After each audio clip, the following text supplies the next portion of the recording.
Okay, so to catch everyone up to speed, what the story was last week. So pretty much, McMurdo had his initiation. Initiation, yes. I think that's the word. Pretty much that. So that's how he got his little mark.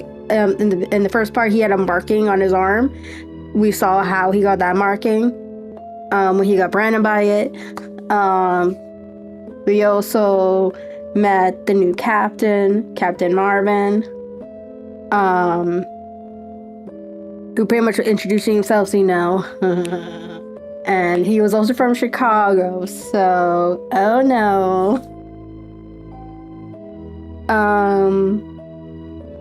At the ending of the last chapter, during their meeting, they were pretty much sending a couple of people to go after, I guess, this guy, because they got word from one of the another lounges or something like that. So yeah, and that's pretty much where we're at. And then they were talking about this editor guy who keeps talking about them.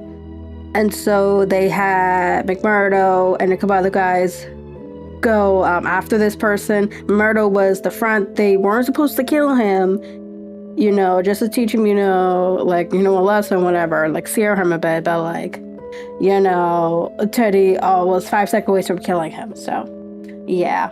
And then they all left because McMurdo stopped him. So yeah.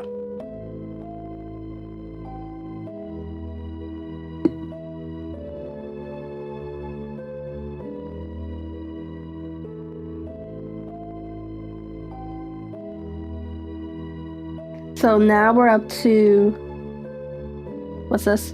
Chapter 4. The Valley of Fear.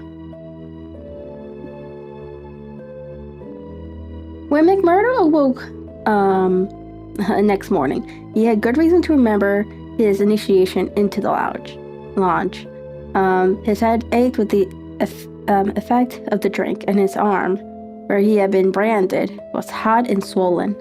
Having his own particular source of income, he was irregular in his attendance at his work, so he had a late breakfast and remained at the house for the morning, writing a long letter to a friend. Afterwards, he read the Daily Herald. In a special column out, and at the last moment he read, "Outrage at the Herald office. Editor seriously injured." It was a short account of the facts, with which he was himself more familiar than the writer could have been. It ended with the statement, "The matter is now in the hands of the police, but it can hardly be hoped that their exertion will be attended by any better results than in the past. Some of the men were recognized, and there is hope that a conviction may be obtained." The source of the outrage was, it need hardly be said, that the infamous society which has held this community in bondage for so long a period, and against which the Herald has taken so uncompromising a stand. With such strangers and many friends will rejoice to hear that though he has been cruelly and brutally beaten, and though he has sustained severe injuries about the head, there is no immediate danger to his life. Below it stated that a guard of police armed with Winchester rifles had been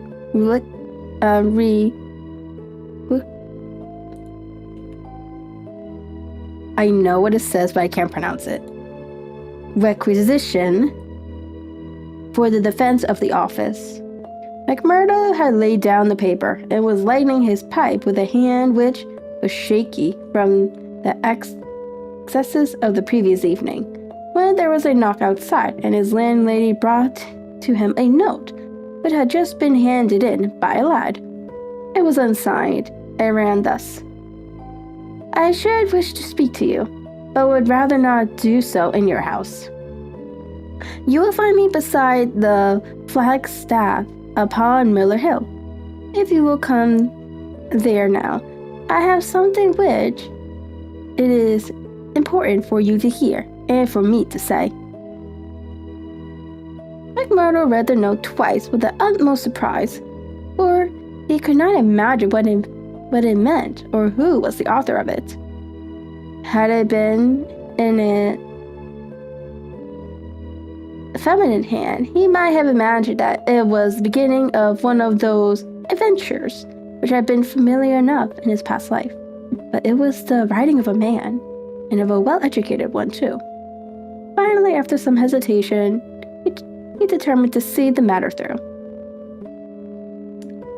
Miller Hill is an ill-kept public park in the very center of the town. In summer, it is a favorite resort of the people, but in winter, it is desolate enough. From the top of it, one has a view not only of the whole straggling, grimly town, but of the winding valley beneath, with its scattered mines and factories, blackening the snow on each side of it, and of the wooded and white-capped ranges flanking it. McMurdo strolled up the winding hedge, and with the evergreens, until he reached the deserted restaurant, which forms the center of Sever Gainty. Beside it was a bare flagstaff, and underneath it a man, his hat drawn down and the collar of his overcoat turned up. When he turned his face, McMurdo saw that it was Brother Morris, he who had incurred the anger of the bodymaster the night before. The lunch sign was given in exchange as they met. "What's up, Vector?" "I wanted to have a word with you, Mr. McMurdo," said the older man, speaking with a hesitation which showed that it was on delicate ground. "It was kind of you to come." "Why did you not put your name to the note?" "One has to be cautious, mister. One never knows in times like these how a thing may come out to one. One never knows either who to trust or who not to trust."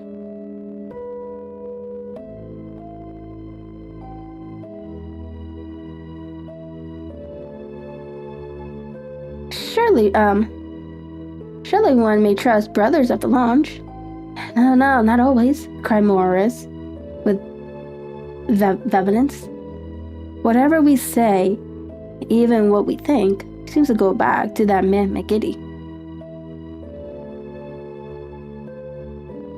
"Look here," said McMurdo sternly. "It was only last night, as you know well, that I swore good faith to our bodymaster. Would you be asking me to break my oath?" "If that is the view you take," said Morris sadly, "I can only say that I am sorry I gave you the trouble to come and meet me. Things have come to a bad pass when two free citizens cannot speak their thoughts to each other." McMurdo, who had been watching his companion very narrowly, relaxed somewhat in his bearing. "Sure, I spoke for myself only," said he. "I am a newcomer, as you know, and I am strange to it all. But it's not for me to open my mouth, Mr. Morris. And if you think well to say anything to me, I am here to hear it." "And to take it back to Boss McGiddy," said Morris bitterly.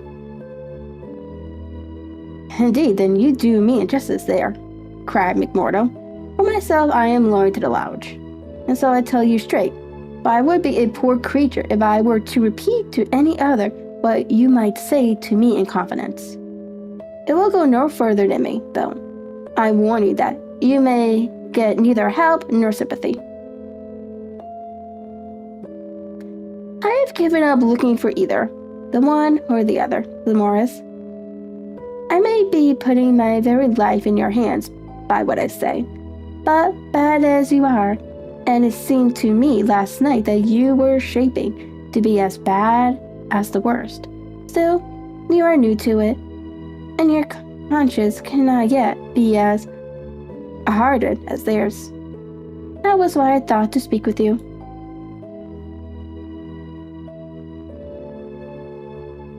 Well, what have you to say? If you give me away, may a curse be on you. Sure, I said I would not. I would ask you then, when you joined the Freeman Society of Chicago and swore vows of charity and fidelity, did it ever cross your mind that you might find it would lead you to crime? If you call it crime, McMurdo answered. Call it crime, cried Morris, his voice vibrating with passion. You have been little of it, if you can call it anything else. Was it a crime last night when a man old enough to be your father was beaten till the blood dripped from his white hairs? Was that crime? Or what else would you call it? Some would say it was war, said Roberto, a war of two classes, with all in, so that each struck as best it could. Well, do you think of such a thing when you joined the Freeman Society of Chicago at Chicago? No, I'm bound to say I did not. Nor did I when I joined it at Philadelphia. It was just a benefit club and a meeting place for one's fellows. When I heard of this place, I cursed the hour that the name first fell upon my ears. And I came to better myself. My God, to better myself. My wife and 3 kids came with me. I started a dry goods store at Market Square, and I prospered well. The word had gone round that I was a freeman, and I was forced to join the local lounge, same as you did last night. I have the badge of shame on my forearm, and something worse branded on my heart. I found that I was under the orders of the black villain and caught in a meshwork of crime. What could I do?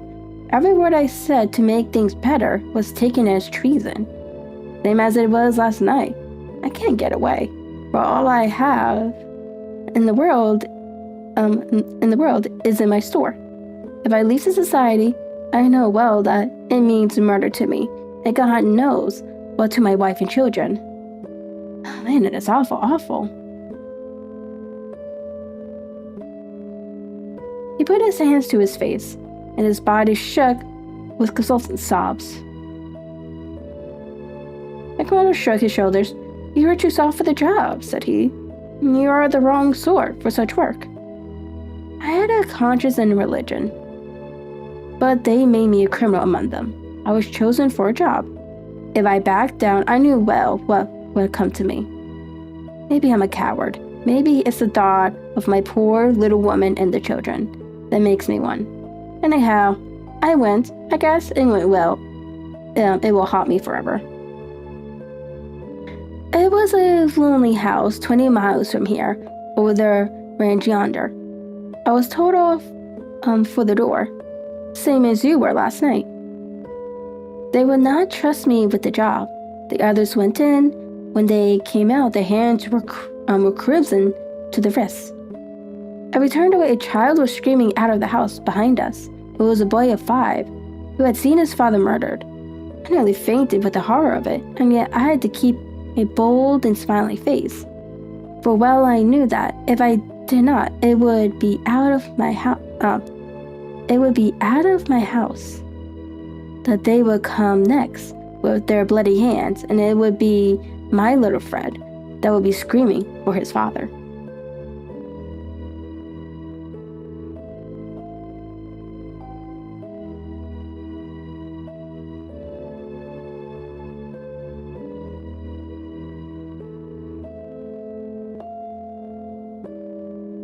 But I was a criminal then, part sharer in a murder, lost forever in this world, and lost also in the next.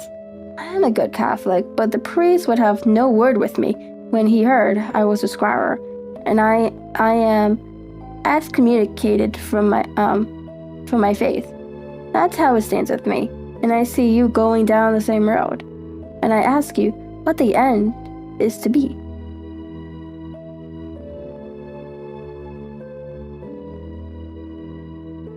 Hello, Ronnie, how are you? Are you ready to be a cold-blooded murderer also? Or can we do something to stop it? What would you do? asked McMurdo abruptly. You would not inform? God forbid, cried Morris. Sure, the very thought will cost me my life. That's well, said McMurdo. I'm thinking that you're a weak man and that you make too much of the matter. Too much? Wait till you have lived here longer. Look down the valley, see the cloud of 100 chimneys that overshadows it. I tell you that the cloud of murder hangs thicker and lower than that over the heads of the people. It is the valley of fear, the valley of death. The terror is in the hearts of the people from the dusk to the dawn. Wait, young man, and you will learn for yourself. Well, I'll let you know what I think when I have seen more, said McMurdo carelessly. What is very clear is that you are not the man for the place, and that the sooner you sell out, if you only get a dime a dollar for what the business is worth, the better it will be for you.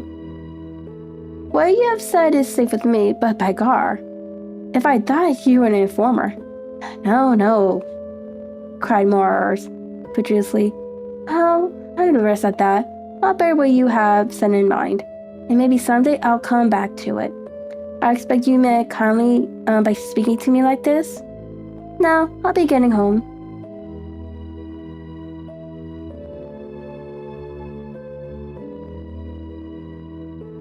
One word before you go, said Morris. We may have been seen together. They may want to know what we have spoken about. Ah, that's well thought of. I offer you a clerkship in my store, and I refuse it. That's our business. Well, so long, Brother Morris, and may you find things go better with you in the future.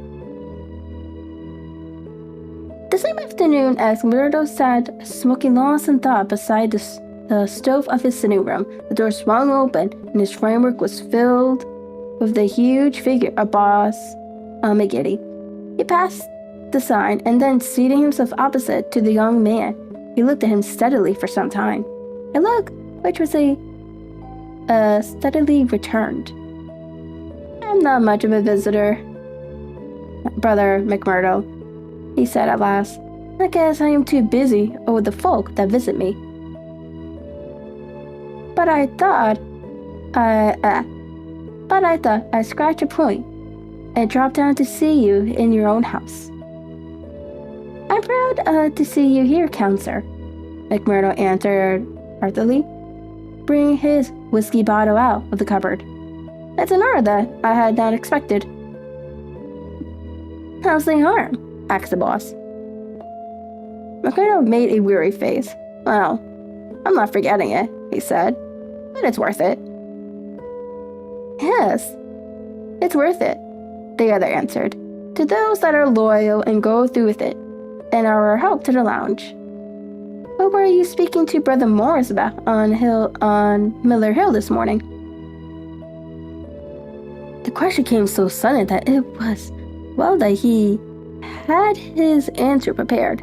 He burst into a hearty laugh. Morris didn't know he could earn a living here at home. He shouldn't have known either, for he has got too much conscience for the likes of me.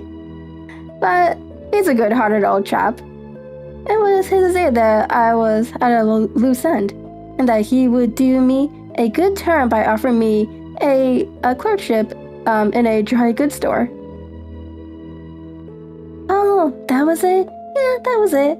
And you refused it? Sure.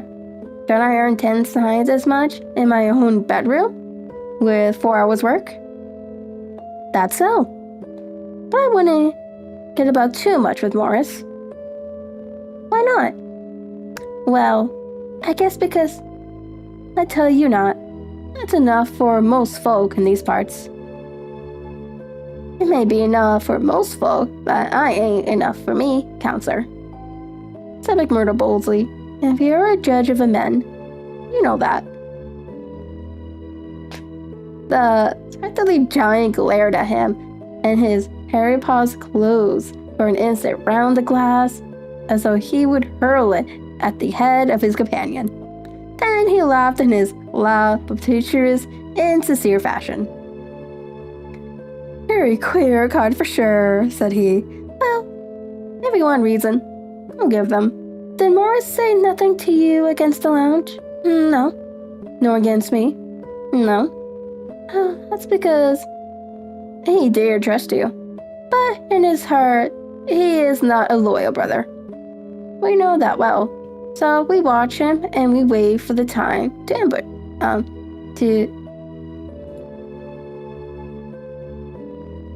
admonish him. I'm thinking that the time is drawing near. There's no room for a scabby sheep in our pen. But if you keep company with a disloyal man, we might think that you were disloyal too, see?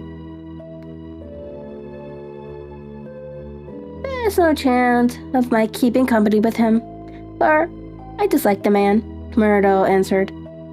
As a man disloyal, if it was any man but you, he would not use the word to me twice. Oh, that's enough, said McGiddy, draining off his glass. I came down to give you a word in season, and you've had it. I'd like to know, said Myrtle. Have you ever come to learn that I had spoken with Morris at all? McGiddy laughed. It's my business to know what goes on in this township, said he. I guess you best reckon on my hearing all that passes. Well, time's up, and I'll just say.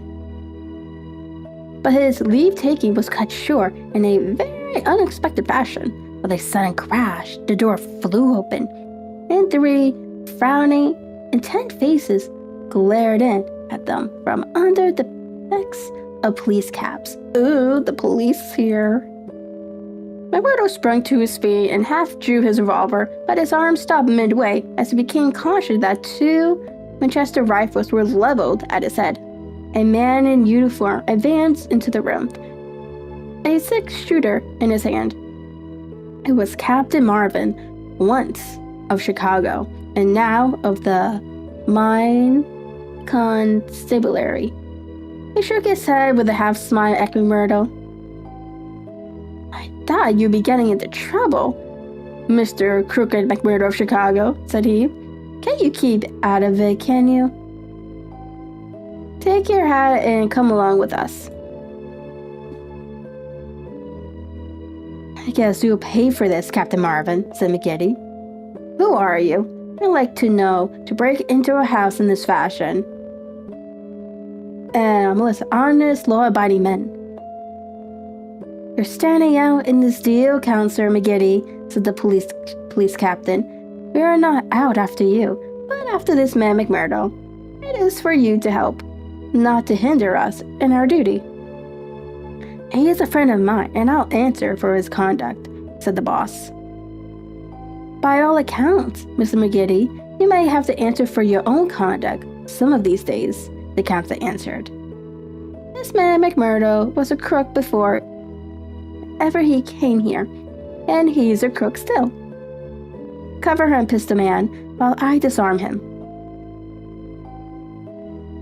There's my pistol, said McMurdo coolly. Maybe, Captain Marvin, if you and I were alone and face-to-face, you would not take me so easily. Here's your warrant, asked McGiddy.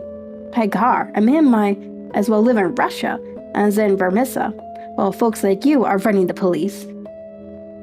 It's a capitalist outrage, and you'll hear more of it, I reckon. You do what you think is your duty the best way you can, Counselor.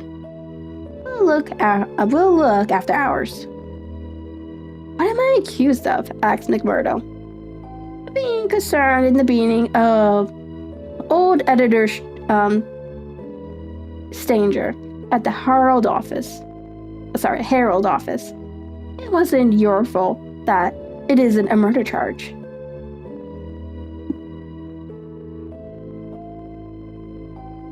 Well, if that's all you have against him, cried McGiddy with a laugh, you can save yourself a deal of trouble by dropping it right now. This man was with me in my saloon, playing poker up until midnight. And I could bring dozens to prove it. That's your affair, and I guess you could settle it in court tomorrow. Meanwhile, come on, McMurdo, and come quietly if you don't want a gun across your head. You stand wide, Mr. McGiddy, for I warn you, I will stand no resistance when I am on duty. So determined was the appearance of the captain that both McMurdo and his boss were forced to accept the situation. The latter managed to have a few whispered words with the prisoner before they parted. What about? He jerked his thumb upward to signify the coining plant. All right, Mr. McMurdo, who had devised a safe hiding place under the floor. I'll bid you goodbye, said the boss, shaking hands. I'll see Riley the lawyer, and take the defense upon myself. Take my word for it that they won't be able to hold you. I wouldn't bet on that. Guard the prisoner, you two. Shoot him if he tries any games. I'll search the house before I leave. He did so, but apparently found no traces of the concealed plant. When he had descended, he and his men escorted McMurdo to headquarters. Darkness has fallen, and a keen blizzard was blowing so that the streets were nearly deserted. But a few loiterers followed the group, and emboldened by invisibility, shouted an imprecation at the prisoner. Lynch, the cursed growled, they cried. Lynch him. They cried and jeered as he was pushed into the police station. After a short formal examination from the inspector in charge, he was put into the common cell. Here he found Baldwin and 3 other criminals of the night before, all arrested that afternoon and waiting their trial next morning.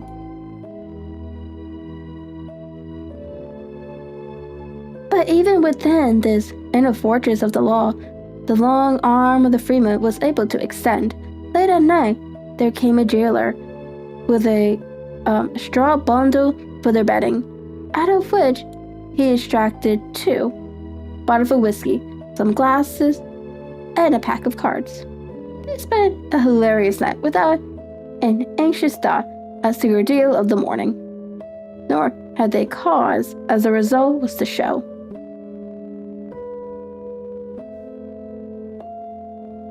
The magistrate could not possibly, on the evidence, have held them for a higher court.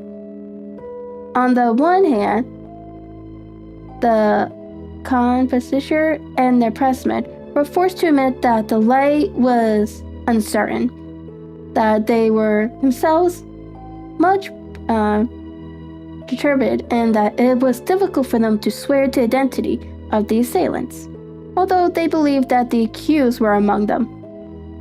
Correct statement by the clever attorney who had been engaged by Mr. McGiddy, they were even more nebulous in their evidence.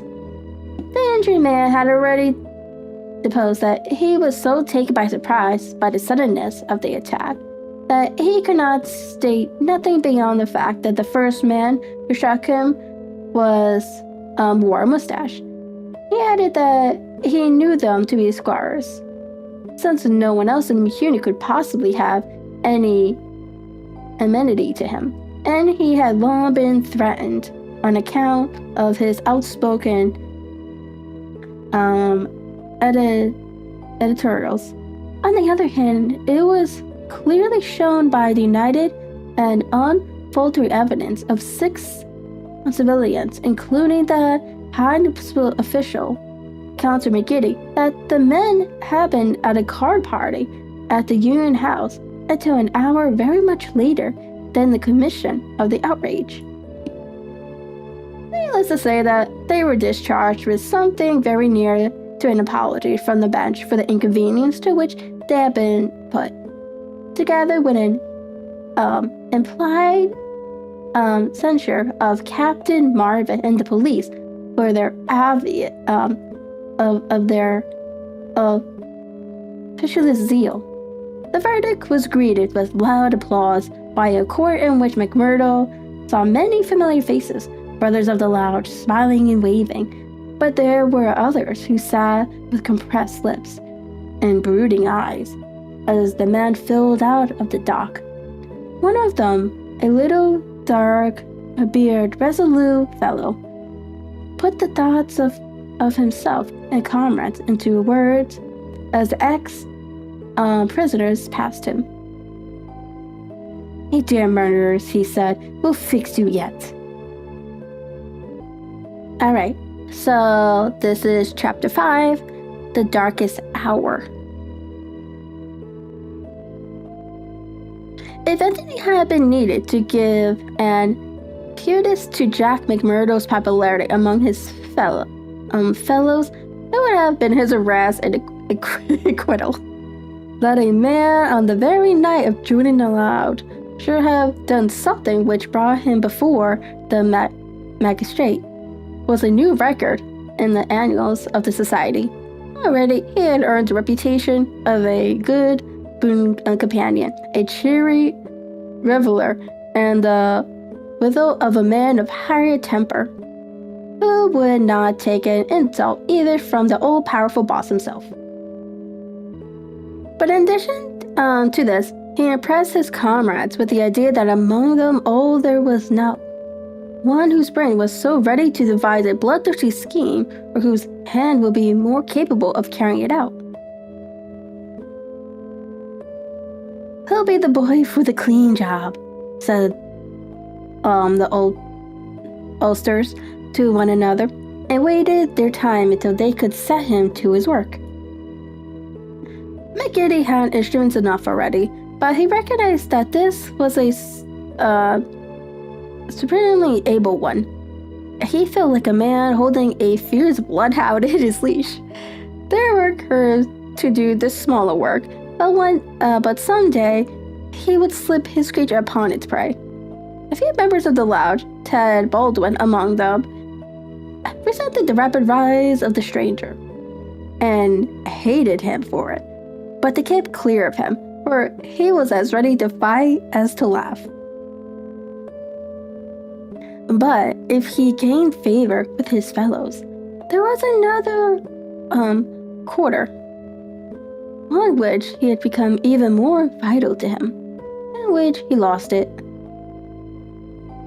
Eddie Shafter's father would have nothing more to do with him, nor would he allow him to enter the house. Eddie herself was too deeply in love to give him up altogether, and yet her own good sense warned her of what would come from a marriage with a man who was regarded as a criminal. One morning, after a sleepless night, she determined to see him, possibly for the last time, and make one strong endeavor to draw him from those evil influences which were sucking him down. She went to his house, as he had often begged her to do, and made her way into the room which he used as his sitting room. He was seated at a table with his back turned and a letter in front of him. A sudden spirit of girlish mischief came over her. She was still only 19. He had not heard her when she pushed open the door. Now she tiptoed forward and laid her hand lightly upon his bended shoulders. "Ooh, girl, you don't want to do that." If she had expected to startle him, she certainly succeeded, but only in turn to be startled herself. With a tiger's sprung, he turned on her, and his right hand was feeling for her throat. At the same instant, with the other hand, he crumpled up the paper that lay before him. For an instant, he stood glaring. Then astonishment and joy took the place of the ferocity which had convulsed his features. A ferocity which has sent her shrinking back in horror, as from something which had never before intruded into her gentle life. "It's you," said he, mopping his brows. And to think that you would come to me, heart of my heart, and I should find nothing better to do than to want to strangle you. Then, darling, said he held out his arms, let me make it up to you. But she had not recovered from that sudden glimpse of guilty fear which she had read in the man's face. Her woman's instinct told her that it was not the mere fright of a man who was startled. Guilt. That was it, guilt and fear. What's come over you, Jack? She cried. Why were you so scared of me? Oh, Jack. If your conscience was at ease, you would not have looked at me like that. Sure, I was thinking of other things. And when you come tipping so lightly on those nearly feet of yours. No, it was more than that, Jack. That a sudden suspicion seized her. Let me see that letter you were writing. Eddie, I couldn't do that. Her suspicions became certainties. It's to another woman, she cried. I knew it. Why else should you hold it from me? Was it your wife that you were writing? How am I to know that you are not a married man? You are a stranger, nobody knows. I am not a married man, Eddie. Oh, wait, I am not married, Eddie. See now, I swear it. You're the only one woman on earth to me. At the cross of Christ, I swear it. He was so white with passionate earnestness that she could not but believe him. Well then, she cried, why will you not show me the letter? I'll tell you, Ashella, said he. I'm under oath not to show it, just as I wouldn't break my word to you, so I would keep it to those who hold my promise. It's the business of the lounge, and even to you, it's secret. And if I was scared when a hand fell on me, couldn't you understand it when it might have been the hand of a detective?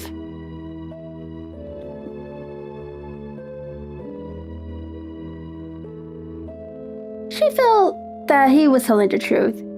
He gathered her into her arms and kissed away her fears and doubts. Sit here by me then. It's a queer throne for such a queen, but it's the best your poor lover can find. It'll do better for you some of these days, I'm thinking. Now, your mind is easy. Easy once again, is it not? How can it ever be at ease, Jack, when I know that you are a criminal among criminals? When I never know the day that I may hear you are in court for murder. Like murder with the squire. That's what one of our boarders called it yesterday. It went through my heart like a knife. Sure, our words break no bones. But they were true. Well, dear, it's not so bad as you think. We are poor men that are trying in our own way to get our rights. Eddie threw her hands round her lover's neck. Give it up, Jack. For my sake, for God's sake, give it up. It was to ask you that I come here today. Oh, Jack, see, I beg it of you on my bended knees. Kneeling here before you, I implore you to give it up. He raised her head, shooted it soothed her with her head against his breast. Sure, my darling, you don't know what it is you're asking. How could I give it up when it would be to break my oath and to desert my comrades? If you could see how things stand with me, you could never ask it of me. Besides, if I wanted to, how could I do it? You don't suppose that the lodge would let a man go free with all its secrets? I've thought of that, Jack. I planned it all. Father has saved some money. He is weary of his place where the fear of these people darkens our lives. He is ready to go. We would fly together to Philadelphia or New York, where we would be safe from them. My brother laughed. The lodge has a long arm. Do you think it can not stretch from here to Philadelphia or New York? Well then, to to the west or to England, or to Germany, where father came from. Anywhere to get away from this valley of fear. McMurdo thought of old Brother Morris. Sure, it is the second time I have heard the valley so named, said he. The shadow does indeed seem to lie heavy on some of you. It darkens every moment of our lives. Do you suppose that Ted Baldwin has ever forgiven us? If it were not that he fears you, what do you suppose our chances would be? If you saw the look in those dark, hungry eyes of his, and they fell on me. By gar, I'll teach him better manners if I catch him at it. See here, little girl. I can't leave here. I can't take that from me once and for all. But if you will leave me to find my own way, I will try to prepare a way of getting honorably out of it. There is no honorably in such a matter. Well, that's just how you look at it. But if you'll give me 6 months, I'll work it so that I can leave without being ashamed to look others in the face. The girl laughed with joy. 6 months? She cried. Is it a promise? Well, it may be 7 or 8, but within a year, at the farthest, we will leave the valley behind us. It was the most that Eddie could obtain, and yet it was something. There was the distant light to illuminate the gloom of the immediate future. She returned to her father's house more lighthearted than she had ever been since Jack McMurdo had come into her life. It might be thought that as a member, all the doings of the society would be told to him, but he was soon to discover that the organization was wider and more complex than the simple lounge. Even Boss McGiddy was ignorant as to many things, but there was an official named the county delegate living at Hobson Patch farther down the line, who had power over several different lounges, which he wielded in a sudden and arbitrary way. Only once did McMurdo see him, a sly little gray-haired rat of a man, with a lingering gait and a sidelong glance, which was charged with malice. Evans Pott was his name, and even the gray boss of Vermissa felt towards him something of the repulsion and fear which the Hughes Danton may have felt for the puny but dangerous Rob Shavir. One day, Scanlon, who was McMurdo's fellow boarder, received a note from McGiddy, enclosing one from Evans Pott, which informed him that he was sending over 2 good men, Lawler and Andrews, who had instructions to act in the neighborhood. So it was best for the cause that no particulars as to their object should be given.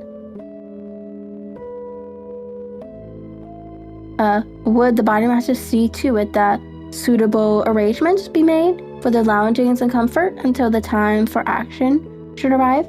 McGiddy added that it was impossible for anyone to remain secret at the Union House, and that, therefore, it would be obliged if McMurdo and Sacklin would put the strangers up for a few days in their boarding house. The same evening, the 2 men arrived, each carrying his gripsack. Lawler was an elderly man, a shrewd, silent, and self-contained, clad in an old black frock coat, which, with his soft felt hat and ragged grizzled beard, gave him a general resemblance to an itinerant preacher. His companion, Andrews, was a little more than a boy, frank-faced and cheerful, with the breezy manner of one who is out for a holiday and means to enjoy every minute of it. Both men were total abstainers and behaved in all ways as exemplary members of the society, with the one simple exception that they were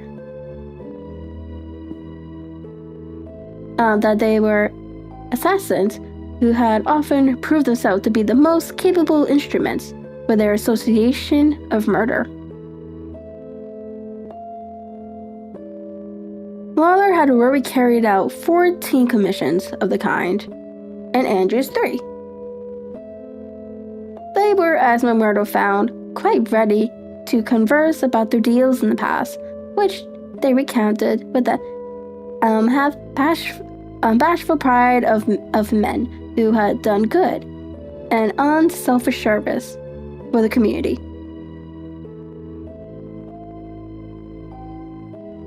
They were reticent, however, as to the immediate job in hand. They chose us because neither I nor the boy here drink, Lauer explained. They can count on us saying no more than we should.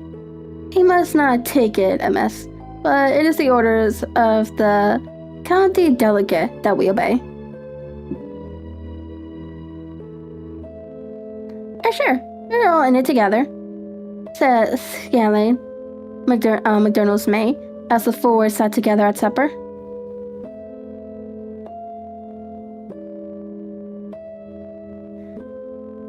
That's true enough. And we'll talk to the cows come home of the killing of Charlie Williams or of Simmons Bird or any other job in the past. But till the work is done, we say nothing. There are half a dozen, but about here, that I have a word to say to, said McMurdo with an oath. I suppose it isn't Jack Knox of Iron Mill that you are after. I'll go some way to see him get his deserts. No, it's not him yet. Or Herman Struss? No, not him either. If you won't tell us, we can't make you. I'll be glad to know. There smiled and shook his head. He was not to be drawn. In spite of the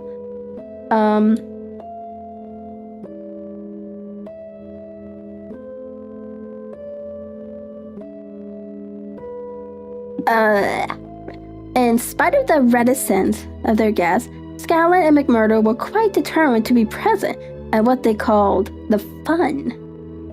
And therefore, at an early hour one morning, McMurdo heard them creeping down the stairs. He awakened Scanlon, and then two hurried on the clothes. When they were dressed, they found the others had stolen out, leaving the door open behind them.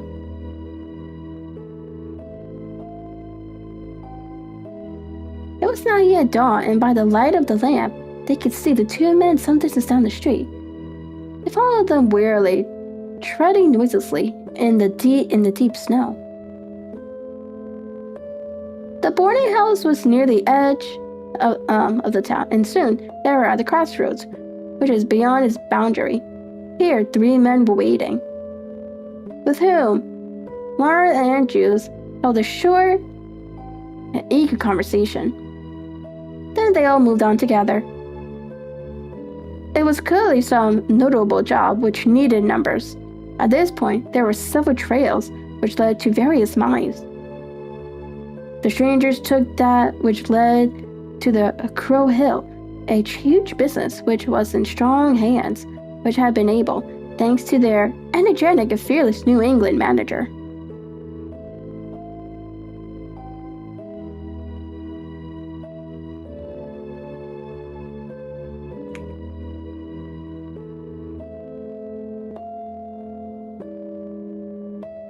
Josiah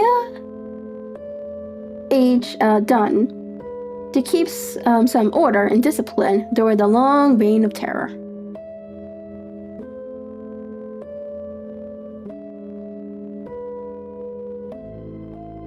Day was breaking now, and a line of workmen were slowly making their way singly and in groups along the blackened path. McMurdo and Scanlon strolled on with the others, keeping in sight of the men whom they followed. A thick mist lay over them, and from the heart of it there came the sudden scream of steam whistle It was the 10-minute signal before cages ascended and the day's labor began.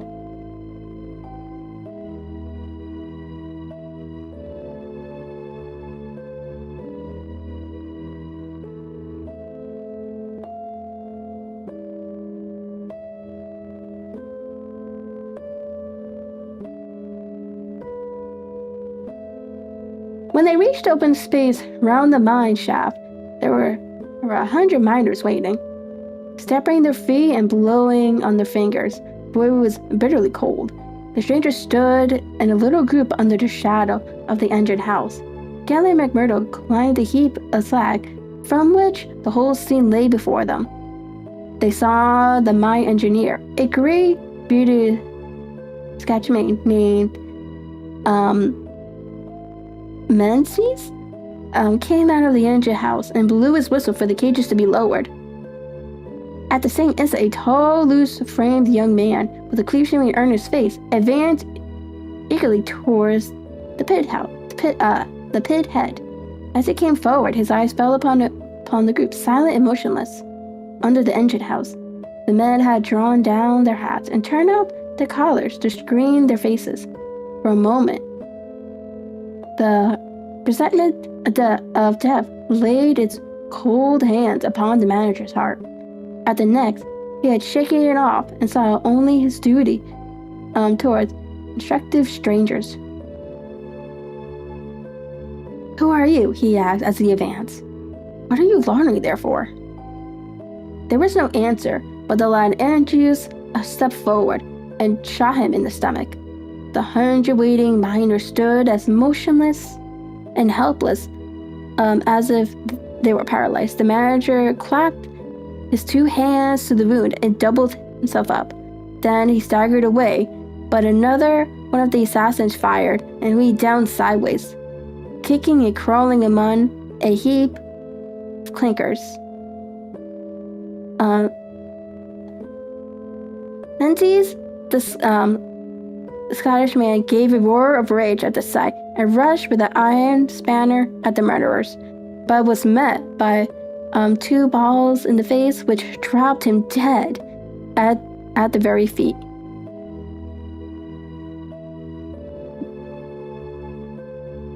Yo, are they killing all the miners? The hell? There was a surge forward of some of the miners and an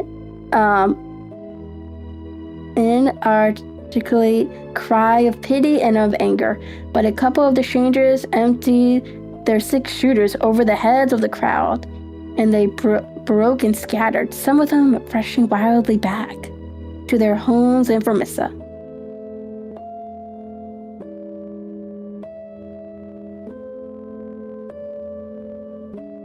When a few of the bravest had rallied, and there was a return to the mine, the murderous gang had vanished in the mist of the morning, without a single witness being able to swear to the identity of these men, who, in front of 100 inspectors, had wrought this double crime.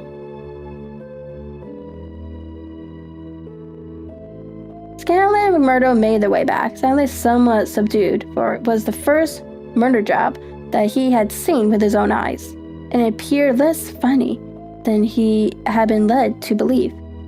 The horrible screams of the dead manager's wife pursued them as they hurried to the town. Murdo was absorbed and silent, but he showed no sympathy for the weakening of his companion.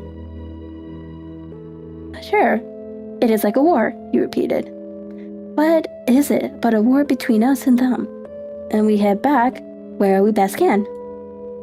There was a high revel in the lounge room at the Union House that night, not only over the killing of the manager and the engineer of the Crow Hill mine, which would bring this organization into line with the other blackmailed and terror-stricken companies of the district, but also over a distinct triumph which had been wrought by the hands of the lounge itself.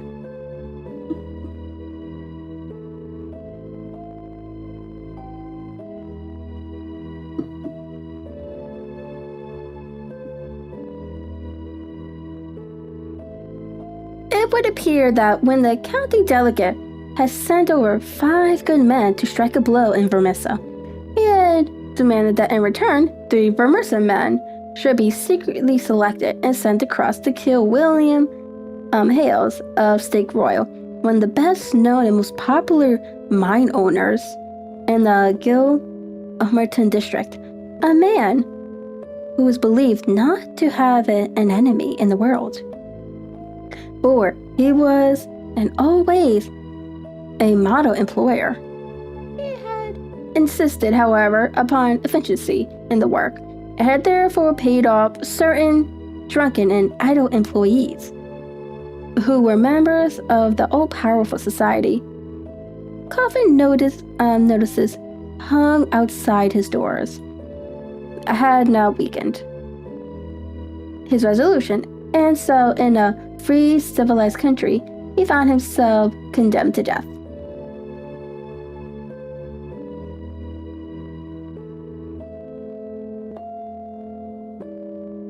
The execution had now been duly carried out. Ted Baldwin, who sprawled now into the seat of the honor beside the bodymaster, had been chief of the party.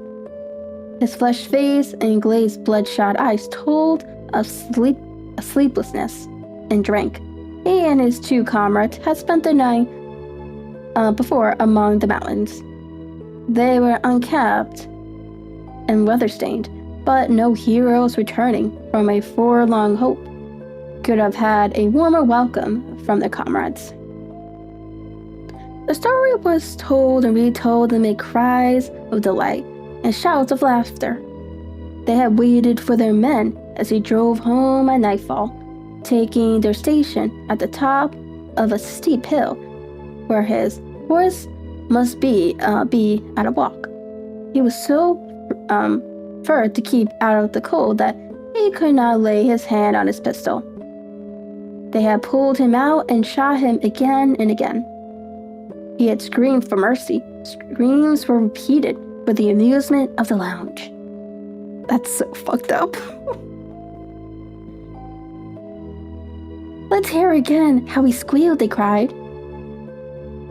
None of them knew the man, but there is eternal drama in the killing, and they had shown the squires of Gilmerton that the Vermissa men were to be relied upon.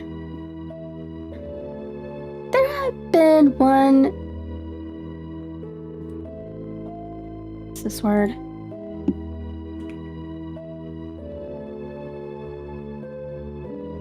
Contretemps? For a man and his wife had driven up while they were still emptying their revolvers into the silent man. It had been suggested that they should shoot them both, but they were harmless folk who were not connected with the mines, so they were sternly bidden to drive on and keep silent, lest a worse thing befell them. And so the figure had been left as a warning to all such hard-hearted employers, and the 3 noble avengers had hurried off into the mountains, where unbroken nature comes down to the very edge of the furnaces and the slag heaps. Here they were, safe and sound, the work well done.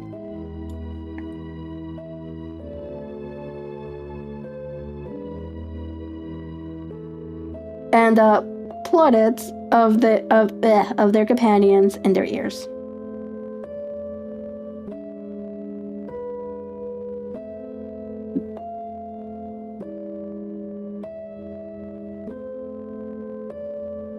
It had been a great day for the squires. The shadow had fallen even darker over the valley, but as the wise shadow chooses the moment of victory in which to redouble his efforts, so that his foes may have no time to steady themselves after disaster. So Boss McGiddy, looking out upon the scene of his operations with his brooding and malicious eyes, had devised a new attack upon those who opposed him. That very night, as the half-drunken company broke up, He touched McMurdo's on the arm and led him aside into the inner room where they had their first interview.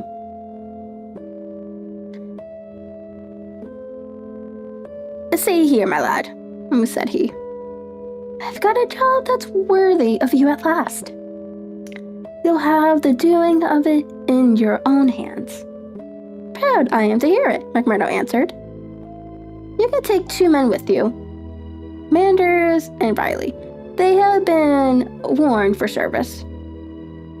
We'll never be right in this district until Chester Wilcox has been settled, and you'll have the thanks of every lounge in the coal fields, if you can down him." "I'll do my best anyhow. Who is he and where shall I find him?" McGiddy took his eternal half-chewed, half-smoked cigar from the corner of his mouth and proceeded to draw a rough diagram on a page torn from his notebook. "He's the chief foreman of the Iron Dig Company. He's a hard citizen, old color sergeant of the war, all scars and grizzle. We've had 2 tries at him, but had no luck, and Jim Conaway lost his life over it. Now it's for you to take it over. That's the house, all alone at the Iron Dig Crossroad, same as you see here on the map. Without another within earshot. It's no good by day. He's armed and shoots quick and straight, with no questions asked. But at night, well, there he is with his wife, 3 children, and a hired help. Can't pick or choose. It's all or nothing. If you could get a bag of blastering powder at the front door with a slow match to it.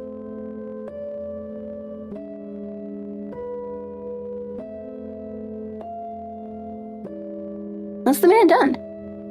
Didn't I tell you he shot Jim Conaway? Why did he shoot him? What didn't done there has that to do with you? Conaway was about his house at night and he shot him. That's enough for me to you. You got to settle the thing right. There's those 2 women and the children. Did they go up too?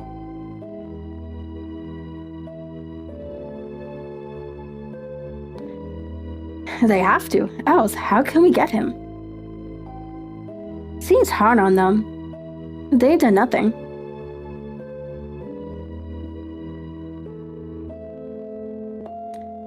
What sort of fool's talk is this? Do you back out? Age accounts are easy. What have I ever said or done that you would think I would be after standing back from an order of the body master of my own lounge? If it's right or if it's wrong, it's for you to decide. You'll do it then. Of course I will do it. When?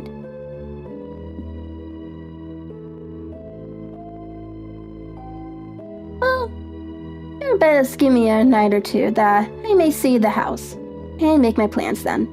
Very good, said McGiddy, shaking him by the hand. I'll leave it with you. It will be a great day when you bring us the news. It's just the stroke that will bring them all to the knees. Roberto thought long and deeply over the commission, which had been so suddenly placed in his hands. The isolated house in which Chester Wilcox lived was about 5 miles off in an adjacent valley.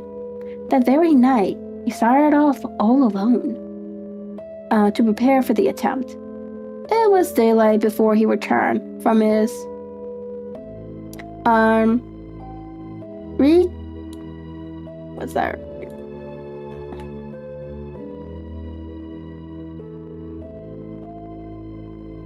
reconnaissance.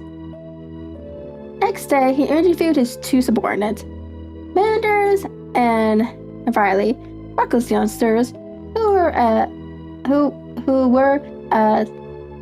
elected as if it were a deer hunt. That doesn't sound like a good combo if you're going to do a self-mission to kill someone. I'm just saying. This planet's gonna blow up in his face.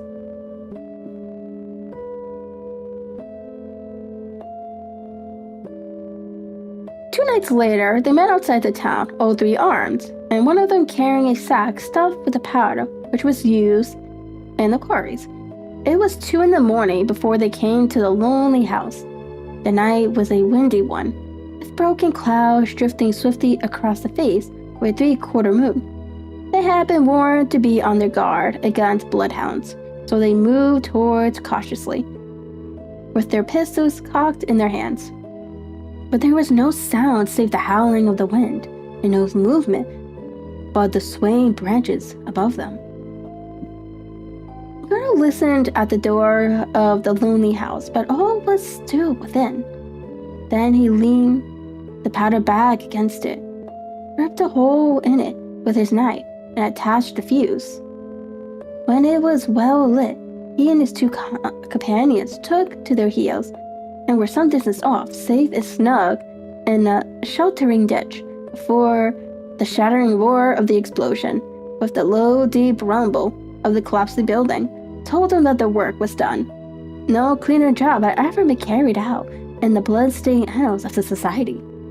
But alas, that work was so well organized and bloody carried out, should all have gone for nothing. Warned by the fate of the various victims, and knowing that he was marked down for destruction, just as Lecoq had moved himself and his family only the day before to some safer and less known quarters, where a guard of a police should watch over them. It was an empty house, which had been torn down by the gunpowder, and the grim, old-color sergeant of the ward was still teaching discipline to the miners of Iron Dick.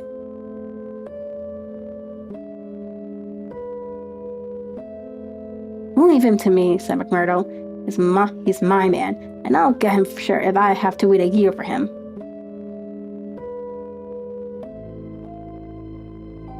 A vote of thanks and confidence was passed in the full lounge, and so, for the time, the matter ended. When a few weeks later, it was reported in the papers that Wilcox had been shot at from an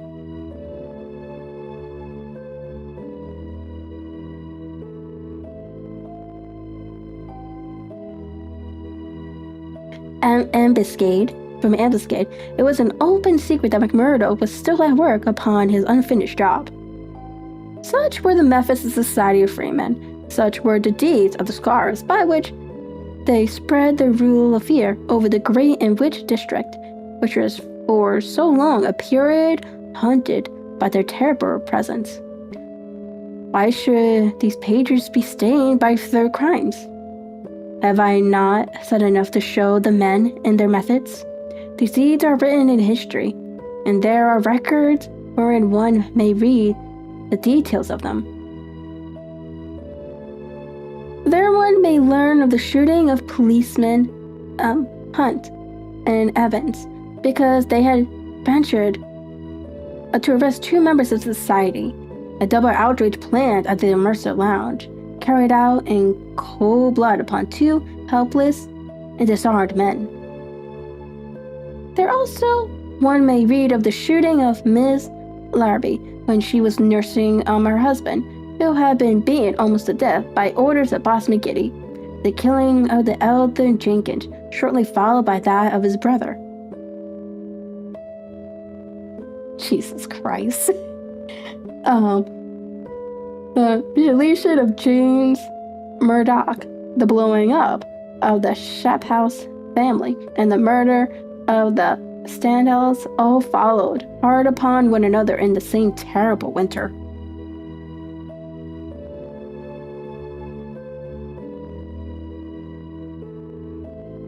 Darkly, the shadow lay upon the Valley of Fear.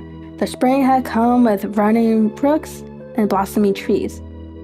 There was hope for all nature bound so long in an iron grip. But nowhere was there any hope for the men and women who lived under the yoke of the terror. Never had the cloud above them been so dark and hopeless as in the early summer of the year 1875. Chapter 6. Chapter 6? Yes, Chapter 6. Danger. It was the height of the reign of terror. McMurdo, who had already been appointed inner Deccan with every prospect of someday succeeding McGiddy as body master, was now so necessarily to the counsels of his comrades that nothing was done without his help and advice. The more popular he became, however, with the freemen, the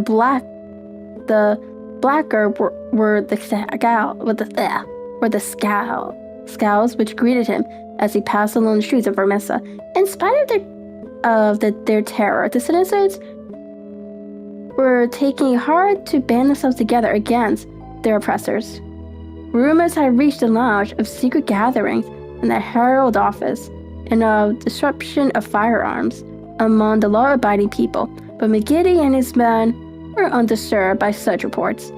They were numerous, resolute, and well-armed. Their opponents were scattered and powerless. It would all end, as it had done in the past, in aimless talk and possibly an opponent arrest. So such McGiddy, McMurdo, and all the bolder spirits. It was a Saturday evening in May. Saturday was always a lounge night. McMurdo was leaving his house to attend it, and Morris, the weaker brother of the order, came to see him. His brow was seized with care, and his kindly face was drawn and haggard. "Can I speak with you freely, Mr. McMurdo?" "Sure."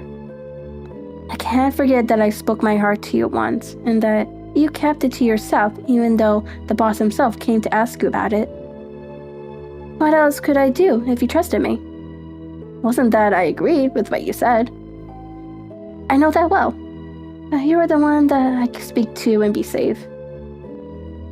I have a secret here." He put his hand to his breast, "and it is just burning the life out of me. I wish it had come to any one of you but me. If I tell it, it will mean murder, for sure. If I don't, it may bring the end of us all. God help me, but I am near out of my wits over it."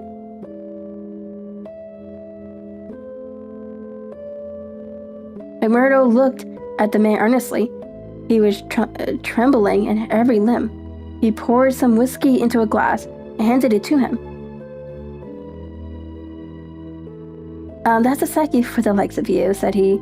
"Now, let me hear it." Morris drank, and his white face took a tinge of color. "I could tell it to you in one sentence," said he. "There's a detective on our trail."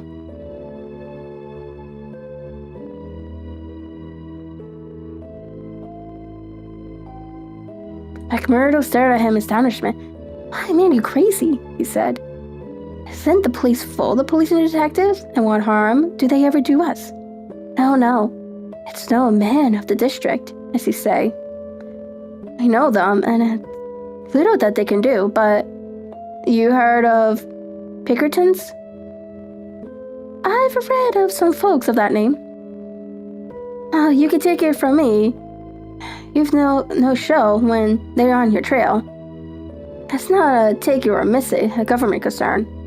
It's a dead earnest business proposition that's out for results and keeps out till by hooks or crooks it gets them.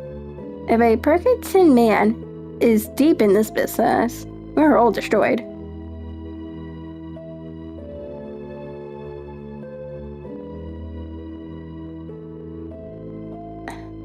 We must kill him.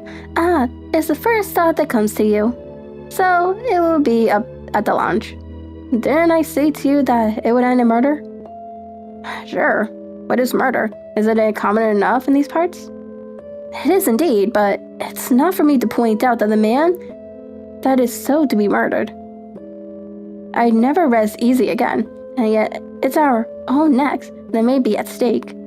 In God's name, what shall I do? He rocked to and fro in his agony of indecision. His words had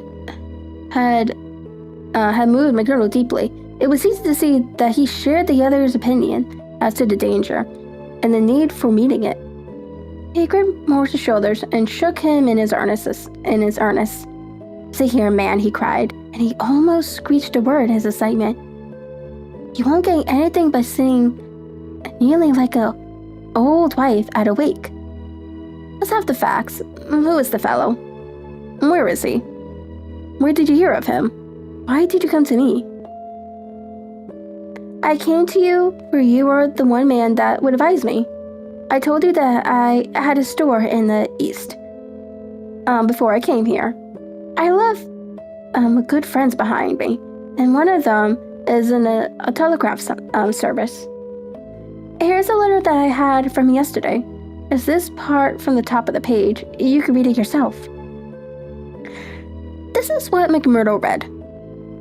"How are the squirrels getting on in your parts? We read plenty of them in the papers. Between you and me, I expect to hear news from you before long. 5 big corporations and the 2 railroads have taken things up in dead earnest. They mean it, and you can bet they'll get there. They are right deep down into it.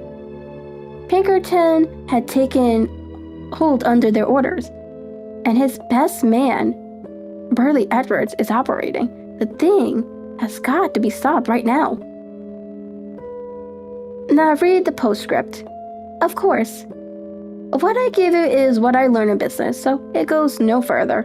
It's a queer cipher that you handled by the yard every day. I can get no meaning from."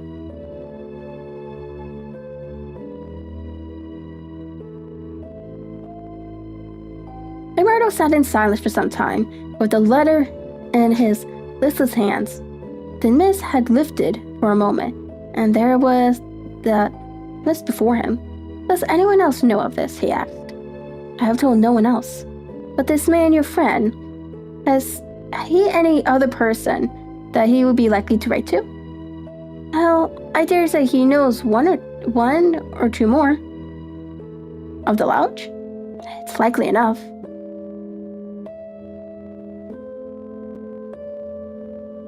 "I was asking because it is likely that he may have given some description of this fellow, Burley Edwards.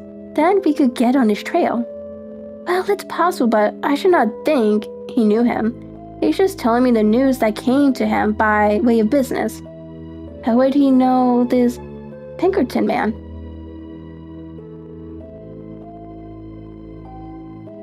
McMurdo gave a violent shout. "By gar!" he cried.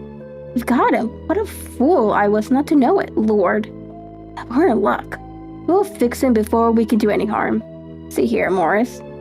Will you leave this thing in my hands?" Sure, if you will only take it off mine." "I'll do that. You can stand right back and let me run it. Even your name need not be mentioned. I'll take it on myself. As if it were to me that this letter has come.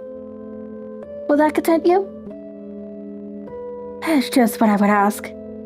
"Then leave it at that and keep your head shut. Now, I'll get down to the lounge and we'll soon make old man Pinkerton sorry for himself." "You wouldn't kill this man?" "The less you know, friend Morris, the easier your conscience will be, and the better you will sleep. Ask no questions, and let these things settle themselves. I have hold of it now."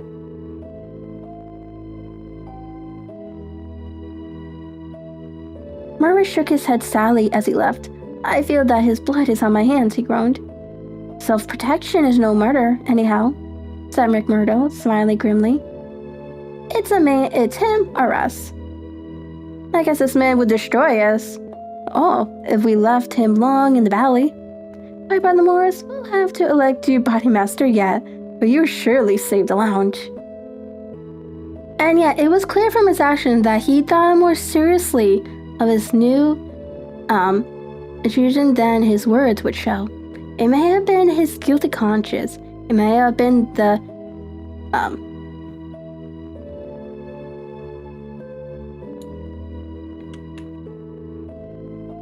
This is reputation, right?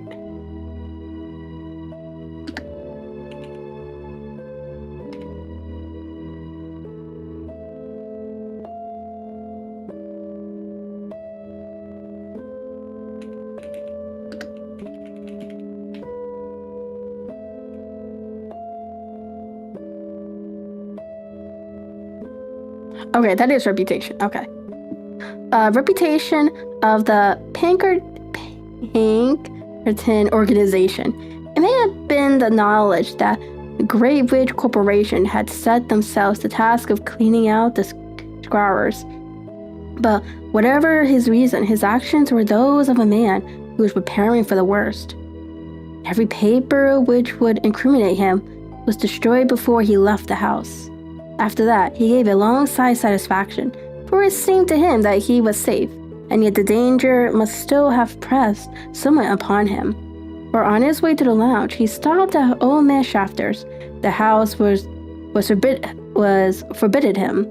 But when he tapped at the window, Eddie came out to him, and Dan's Irish tree had gone from her lover's eyes. She read his danger in his earnest face. Something has happened, she cried. Oh, Jack, you're in danger. Sure, it is not very bad, my sweetheart. And yet, it may be wise that we make a move before it is worse. Make a move? I promised you once that I will go someday. I think the time is coming. I had news tonight, bad news, and I see trouble coming. The police? Willie Perkington? But sure, you wouldn't know what it is, Natasha. Know what it may mean to the likes of me. I'm too deep in this thing, and I may have to get out of it quick. You said you would come with me if I went. Oh, Jack, it would be deceiving of you. I am an honest man in some ways, Eddie. I wouldn't hurt a hair on your bony head for all that the world can give, nor ever pull you down 1 inch from the golden throne above the clouds where we see you. Would you trust me? She put her hand in his without a word. Well then, listen to what I say and do as I order you, for indeed it's the only way for us. Things are going to happen in this valley. I feel it in my bones. There may be many of us that will have to look out for ourselves. I'm one anyhow, if I go by day or night. It's for you that must come with me. I'll come after you, Jack. No, you should come with me. If this valley is closed to me, and I can never come back, how can I leave you behind? And me perhaps is hiding from the police, with never a chance of a message. It's with me you must come. I know a good woman in the place I come from. It's there, I'll leave you till we can get married. Will you come? Yes, Jack, I will come. God bless you for your trust in me. It's a fiend out of hell that I should be if I abused it. Now, mark you, Eddie. It will be just a word to you, and when it reaches you, you will drop everything and come right down to the waiting room at the depot and stay there till I come for you. Day or night, I'll come at the right, Jack. Somewhat ease in mind now that his own preparations for escape had begun. McMurdo went on to the lounge. It had already assembled, and only by complicated signs and countersigns could he pass through the outer guard and inner guard. The clothes tilted it. A buzz of pleasure and welcome greeted him as he entered. The long room was crowded, and through the haze of tobacco smoke, he saw the tangible black mind of the bodymaster, the cruel, unfriendly features, a bald one, the vulture face of Haraway, the secretary, and a dozen more who were among the leaders of the lounge. He rejoiced that they should all be there to take counsel over his news. Indeed, it's glad we're here to see you, brother, cried the chairman. There's business here that wants a solemn judgment to set it right. Tatiana again explained his neighbor as he took a seat.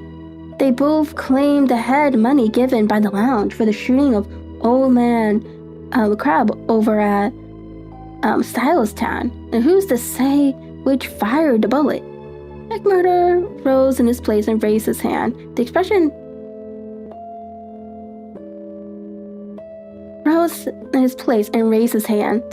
of his face froze the attention of the audience.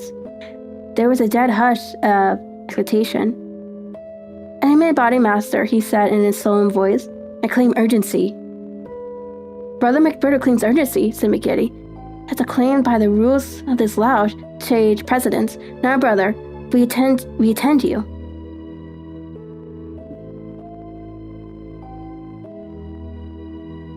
McDonald took the letter from his pocket. "I'm a bondmaster and brethren," he said. "I am the bearer of ill news this day, but it is better that it should be known and discussed than that a blow should fall upon us without warning, which would destroy us all.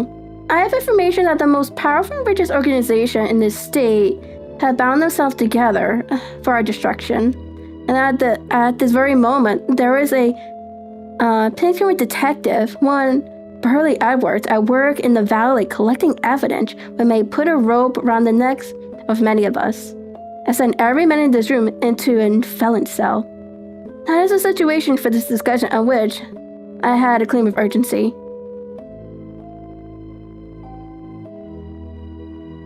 There was a dead silence in the room. It was broken by the chairman. "What is your evidence for this, Brother McMurdo?" he asked. "It is in this letter which has come into my hands," said McMurdo. He read the passage aloud.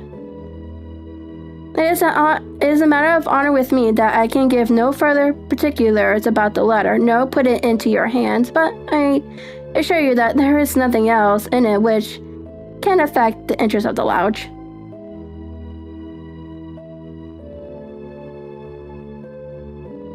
"I put it in the case before you as it has reached me."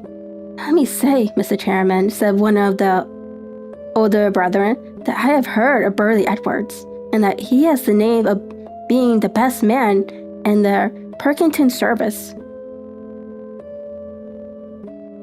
"Does anyone know him by sight?" asked McGiddy. "Yes, McMurdo, I do." There was a murmur of astonishment through the hall. "I believe we hold him in the hollow of our hands," he continued with a guilty smile upon his face. "If we act quickly and wisely, we could cut things short. I have your confidence and your help. It is little that we have to fear." "What have we to fear anyhow? What can he know of our affairs?" "You might say so if we all were as sash as you, Counselor, but this man has all millions of the capitalists at his back. Do you think there is no weaker brother among all of our lodges that cannot be bought? He will get at our secrets.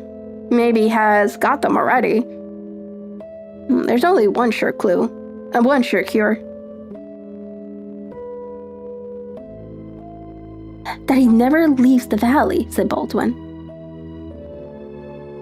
McMurdo nodded. "Good for you, Brother Baldwin," he said. "You and I have our differences, but you have said the true word tonight."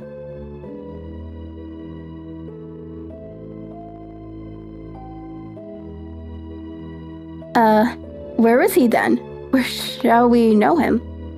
"I'm a body master," said McMurdo earnestly. "I will put it to you that this is too vital a thing for us to discuss in open lounge. God forbid that I should throw a doubt on anyone here. But if so much as a word of gossip got to the ears of this man, it would be an end of any chance of our getting him. I will ask the lounge to choose a trustee committee, Mr. Chairman, yourself, if I might suggest it, and Brother Baldwin here, and 5 more. Then I could talk freely of what I know and what I advise should be done." The project was at once adopted and the committee chosen. Besides the chairman and Baldwin, there were the vulture-faced secretary, Haraway, Tiger Cormac, and the brutal young assassin, Carter, the treasurer, and the brothers, Willoughby, fearless and desperate man who would stick at nothing. The usual reverie of the lounge was short and subdued, for there was a cloud upon the man's spirits, and many there for the first time began to see the cloud of avenging law drifting up, and that serene sky under which they had dwelt so long. The horrors they had dealt out to others have been so much a part of their subtle lives that the thought of retribution had become a remote one. It so seemed the more startling now that it came so close upon them.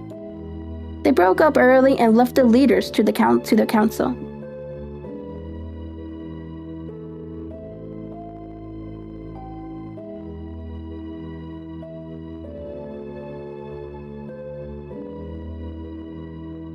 Now McMurdo and McGiddy, when they were alone, the 7 men sat frozen in their seats. I said just now that I knew Burley Edwards, McMurdo explained.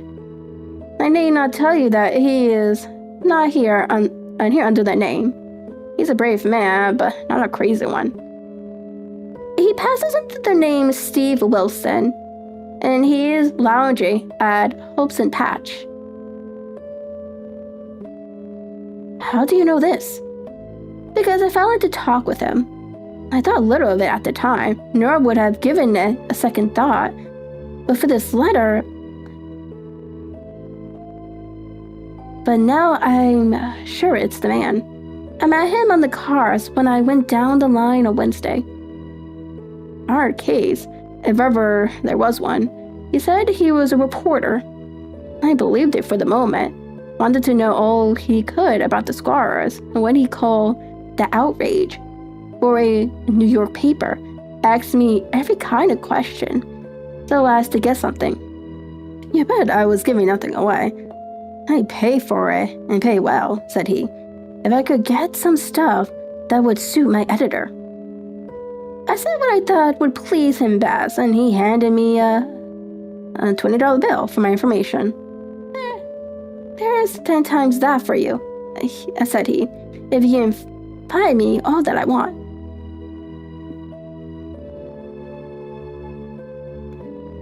What did you tell him then? Any stuff I could make up. How do you know he wasn't a newspaperman? I'll tell you, he got out at Hobson's Patch, and so did I. I chanced into the telegraph bureau, and he was leaving it. See here, said the operator after he gone out. I guess we should charge double rates for this. I guess you should, said I. He had filled the form with stuff that might have been Chinese for all we could make of it. He fires a sheet of this off every day, said the clerk. Yes, said I. It's special news for this paper, and he's scared that the others should tap it. That was what the operator thought, and what I thought at the time, but I think differently now. By gar, I believe you are right, said Mr. McGiddy. But what do you allow that we should do about it?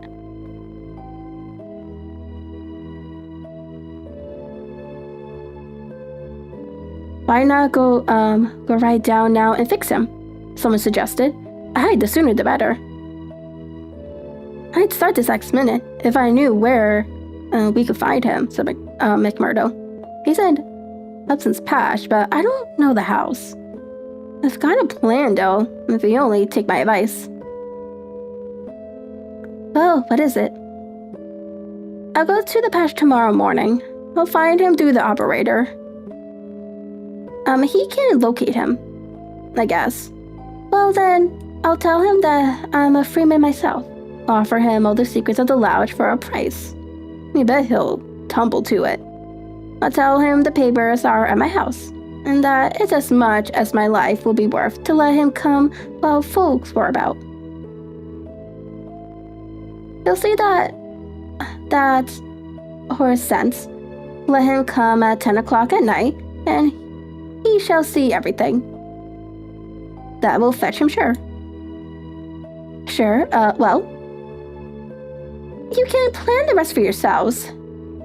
Window, Mac, number is on Lonely House.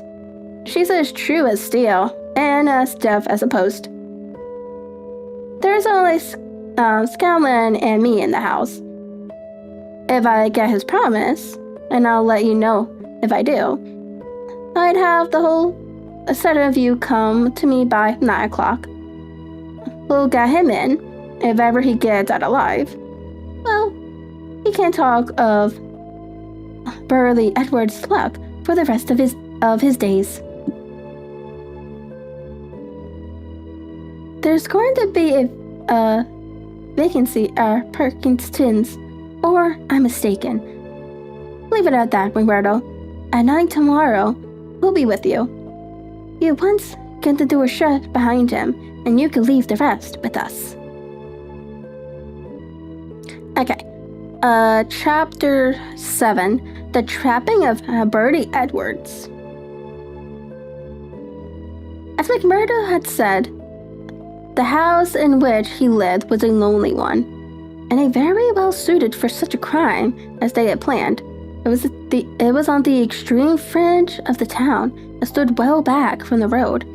In any other case, the conspirators would have simply called out their man, as they had many a time before, and emptied their pistols into his body.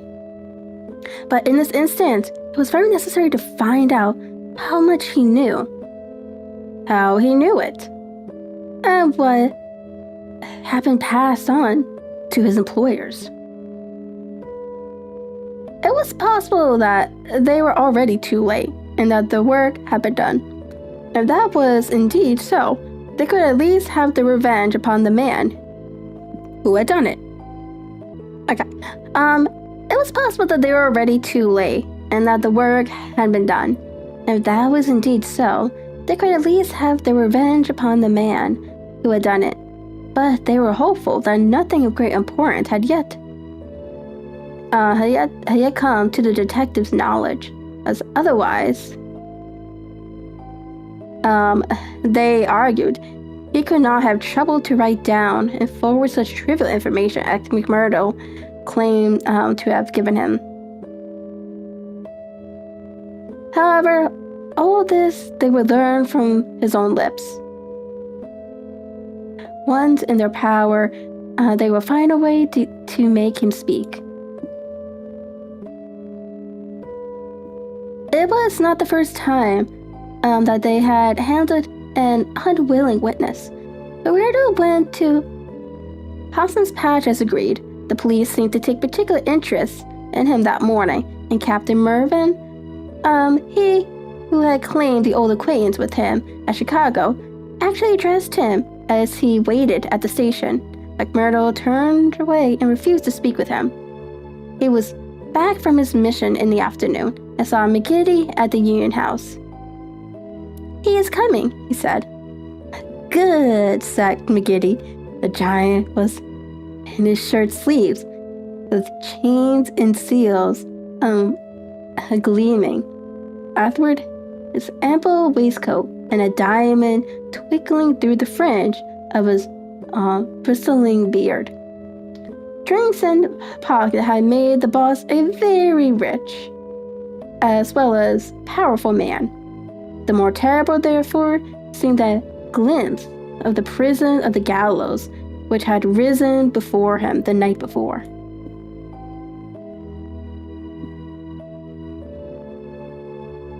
Do you reckon he knows much? He asked anxiously. McMurdo shook his head gloomily. He's been here sometime 6 weeks at the least. I guess he didn't come into these parts to look at the prospect. If he has been working among us all that time with the railroad money at his back, I would expect that he has got results, and that he has passed them on. There's not a weak man in the lounge, cried McGiddy. True as steel, every man of them, and yet by the Lord, there is the Sunk Morris. What about him? If any man gives us away, it would be he. I have a mind to send a couple of the boys round before evening to give him a beating up and see what they can get from him. Well, there will be no harm in that, McMurdo answered. I won't deny that I have a liking for Morris, and he will be sorry to see him come to harm. He's spoken to me once or twice over the large matters, and though he may not see them the same as you or I, he never seemed the sort that squeals. But still, it is not for me to stand between him and you. "Oh, fix the old devil," said McGiddy with an oath. "I've had my eyes on him this year past." "Well, you know best about that," McMurdo answered. "But whatever you do must be tomorrow, for we must lie low until the Pinkerton's affair is settled up. We can't afford to set the police buzzing today of all days." "True for you," said McGiddy. "And we'll learn from Birdy Edwards himself where he got his news. If we have to cut his heart out first. Did he seem to scent a trap?" McMurdo laughed. "I guess I took him on his weak point," he said. "If he could get on a good trail of the Scours, he's ready to follow it into hell. I took his money." McMurdo grinned as he produced a wad of dollar notes. "And as much more when he has seen all my papers." "What papers?" "Well, there are no papers, but I filled him up about constitutions and books of rules and forms of membership. He expects to get right down to the end of everything before he leaves." "Faith, he's right. He's right here. He's right there," said McGiddy grimly. "Didn't he ask you why you didn't bring him the papers?" "As if I would carry such things. And me, a suspected man, and Captain Marvin's, after speaking to me this very day at the depot." "Ah, I heard of that," said McGiddy. "I guess that the heavy end of this business is coming on to you. We could put him down an old shafter when we've done with him. But however we work it, we can't get past the man living at Hobson's Patch, and you being there today." McMurdo shrugged his shoulders. "If we handle it right, they can never prove the killing," said he. "No one can see him come to the house after dark, and I'll lay to that no one will see him go. Now see here, Counselor, I'll show you my plan and ask you to fit the others into it. You will all come in good time. Very well. He comes at 10. He is to tap 3 times and me to open the door for him. Then I'll get behind him and shut it. He's our man then." "That's all easy and plain." "Yes, but the next step wants considering.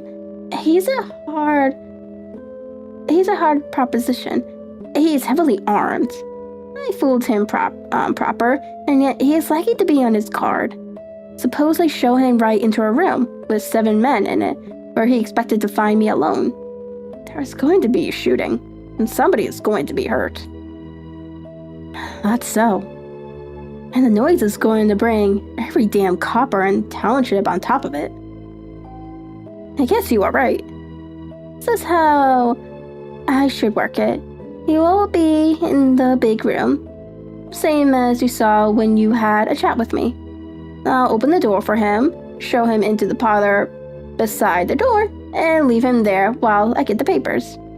That will give me the chance of telling you how things are shaping. Then I'll go back to him with some fake papers. As he is reading them, I will jump for him and get my grip on his pistol arm. You'll hear me call, and in you will rush. The quicker the better, for he is as strong a man as I, and I may have more than I can manage. But I'll allow that I can handle him till you come." "It's a good plan," said McGiddy. "The lodge will owe you a debt for this." I guess when I move out of the chair, I can put a name to the man that's coming after me. Sure, Counselor. I am a little more than a recruit, said McMurdo. But his face showed what he thought of the great man's compliment. When he had returned home, he made his own preparations for the grim evening in front of him. First, he cleaned, oiled, and loaded his Smith & Wesson revolver. Then he surveyed the room in which the detective was to be trapped. It was a large apartment with a long deal table in the center, and the big stove at one side. At each of the other sides were windows. There were no shutters on these, only little curtains which drew across. McMurdo examined these attentively. No doubt it must have struck him that the apartment was very exposed for no secret meeting, yet its distance from the road made it of less consequence. Finally, he discussed the matter with his fellow lodger, Scanlon. Though a scrawler, was an inoffensive little man who was too weak to stand against the opinion of his comrades, but was secretly horrified by the deeds of blood in which he had sometimes been forced to assist. McMurdo told him shortly what was intended. And if I were you, Meg Scanlon, I would take a night off and keep clear of it. There will be a bloody work here before morning. Well, indeed then, Mac, Scanlon answered. It's not the will, but the nerve that is wanting in me. And I saw Manager Dunn go down at the colliery yonder. It was just more than I could stand. I am not made for it. Same as you or McGiddy. If the lodge will think none the worse of me, I'll just do as you advise and leave you to yourselves for the evening. The men came in good timing as arranged. They were outwardly respectable citizens, well clad and cleanly. But a judge's faces would have read little hope for Burley Edwards in those hard months and remorseless eyes. There was not a man in the room whose hands had not been reddened a dozen times before. They were as hardened to human murder as a butcher to sheep. Foremost, of course, both in appearance and in guilt, was the formidable boss. Haraway, the secretary, was a lean, bitter man with a long, gadgery neck and nervous, jerky limbs. A man of incorruptible fidelity, where the finances of the other were concerned, and with no notion of justice or honesty to anyone beyond.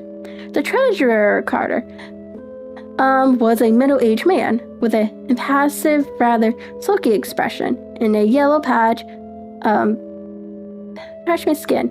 He was a capable organizer, and the actual details of nearly every outrage had sprung from his plotting brain.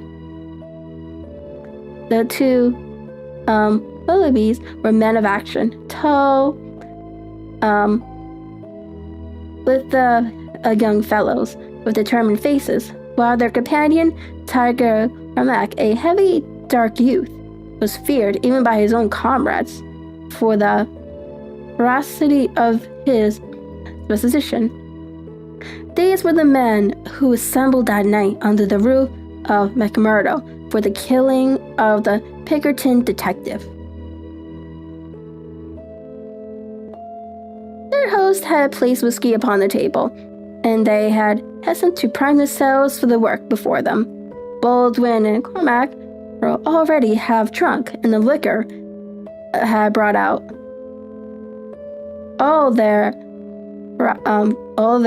ferocity. Cormac placed his hands on the stove for an instant, and it had been lighted, for the nights were still cold. That will do, he said with an oath. Aye, said Baldwin, catching his meaning. If he is strapped to that, he will have the truth out of him.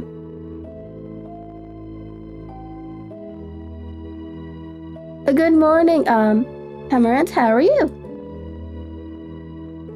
We'll have the truth out of him, never fear, said McMurdo. He had nerves of steel, this man, for though the whole weight of the affair was on him, his manner was as cool and unconcerned as ever.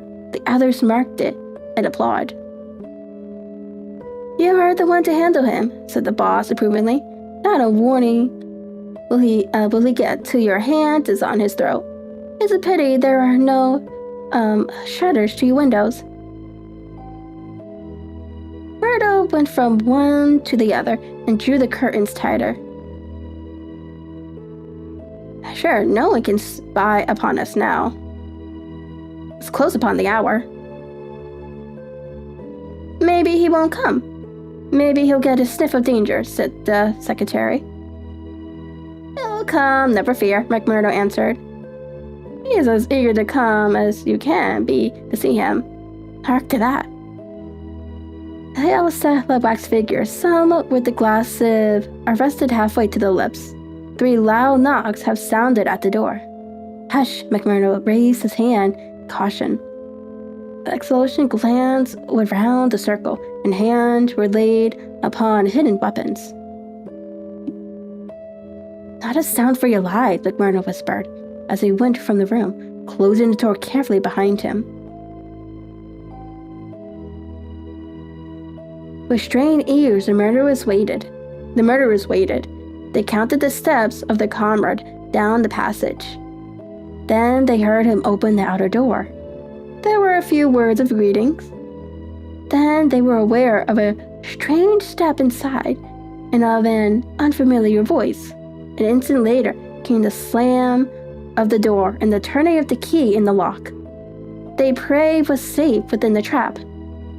Tiger Cormac laughed horribly, and Boss McGiddy clapped his gray hand across his mouth.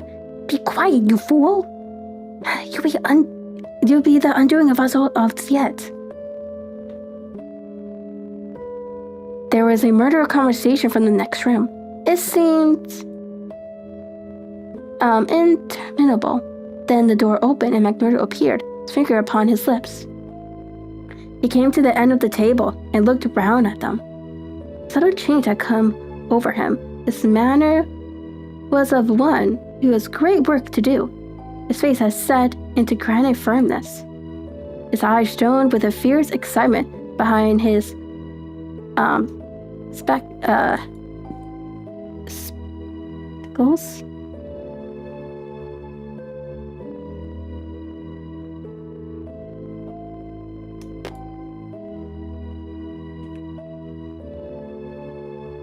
Oh yeah, spectacles.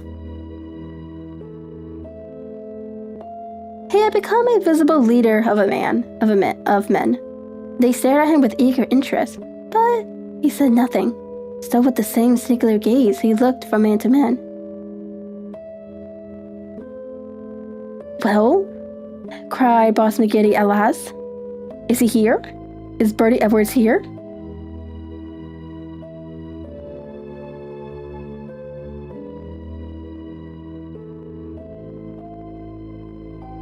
Yes, McMurdo answered slowly. Birdy Edwards is here. I am Birdy Edwards. There were 10 seconds after the brief speech, during which the room might have been empty. So profound was the silence, the hissing of a kettle upon the stove rose sharp and shut it in the ears. 7 white faces, all turned to his man who dominated them, were set motionless with utter terror.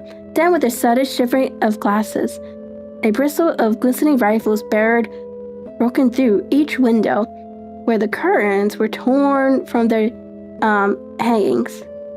At the sight, Boss McGiddy gave the roar of a wounded bear and plunged for the half-open door.